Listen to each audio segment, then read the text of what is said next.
Harga mie instan ukuran 80 gram di pasaran kini di atas Rp3.000 per bungkus, naik lebih dari Rp500 untuk sejumlah merek.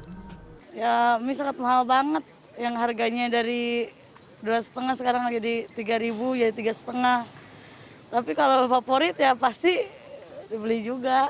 Kalau menurut saya itu agak kemahalan sih, soalnya kan bukan makanan mewah juga tapi ikutan naik. Selain harga mie instan, harga tepung terigu dan roti turut naik. Di sejumlah toko retail, tepung terigu kini dijual seharga Rp14.000 per kilogram, naik dari Rp10.000 per kilogram. Sedangkan roti tawar naik menjadi Rp14.000 per bungkus dari Rp11.000 per bungkus. Itulah salah satu alasan kesepakatan ekspor biji-bijian antara Rusia dan Ukraina mendapat sorotan, karena gandum sebagai bahan baku mie instan dan roti diimpor dari Ukraina.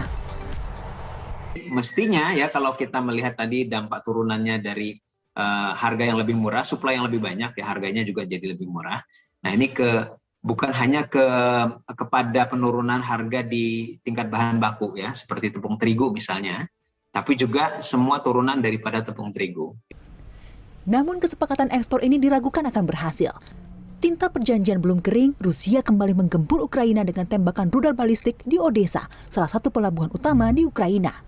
Menurut data USAID, lebih dari 20 juta metrik ton gandum dan jagung terjebak di Odessa. Dampaknya dirasakan negara seperti Somalia yang ketahanan pangannya terancam karena setengah dari kebutuhan gandum negara itu didatangkan dari Ukraina. We are working with the Ukrainians on Plan B.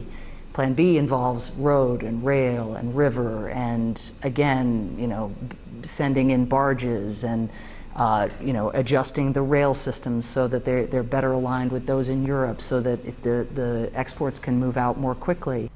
Kesepakatan ekspor antara Rusia dan Ukraina dimediasi oleh Turkiye dan Perserikatan Bangsa-Bangsa pada 23 Juli lalu. Keduanya sepakat untuk menjamin akses ekspor bagi biji-bijian Ukraina melalui Laut Hitam serta menjamin jalur ekspor pupuk Rusia. Kesepakatan ini diharapkan dapat menjadi pondasi kepercayaan dan parameter bagi upaya perdamaian ke depan. That may lead to a resumption of ceasefire talks, prisoner exchange, and perhaps eventually to a peace agreement. Tidak banyak yang bisa diharapkan dari situ, tetapi setidak-tidaknya ini ada iktikat baik, gitu ya. Belum menyelesaikan persoalan dari aspek pragmatisme kedua belah pihak. Ini juga memerlukan udara segar untuk bisa menopang apa yang mereka lakukan, termasuk untuk membiayai perang mereka, gitu ya. Menurut data Aptindo, Indonesia mengimpor 11,4 juta ton gandum, 3 juta ton diantaranya datang dari Ukraina.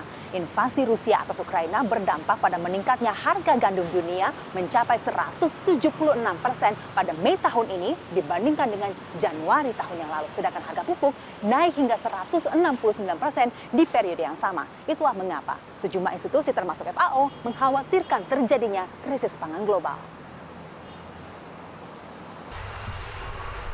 Patut digarisbawahi bahwa peningkatan harga tidak hanya akan terjadi pada produk turunan gandum, tetapi juga terhadap harga ternak dan produk turunannya. Hal ini karena sekitar 2,5 juta ton gandum impor juga dimanfaatkan untuk pakan ternak. Mumtazah Chatardiningrat, Imam Muhairib, Jakarta.